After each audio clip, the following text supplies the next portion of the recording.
અને નિયમ મેં તમે તોડ્યો તો આશીર્વાદ હો ગયેલા. માટે ફરીથી કહું છું, આ કલમ તમારા માઇન્ડમાં લખી લો સાહેબ. તમે મને પ્રભુ પ્રભુ કહો છો ખરા, પણ તમારા મન મારાથી બહુ ગળા.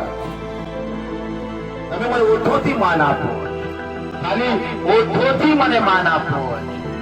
જે મારા બાપના નિયમમાં નથી રહેતા એ મારો સદનો વારસો ક્યારેય પ્રાપ્ત નહીં કરી શકે. મારા આજ હું બાપ દીકરાની વાત કરું છું. વડાઓ, શું આજે હું એનો દીકરો થવાને માટે યોગ્ય છું? શું એનો દીકરો હું છું?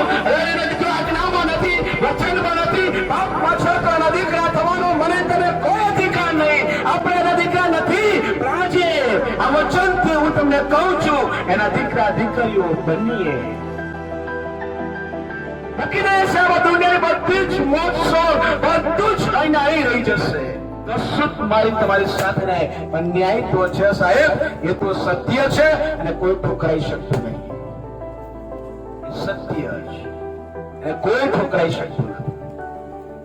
અને એ સમયે બાપ અને બાપ ને દીકરાની નજર થશે. મારા પ્રિય, નજર થશે ત્યારે હું ને તમે શું કરીશું?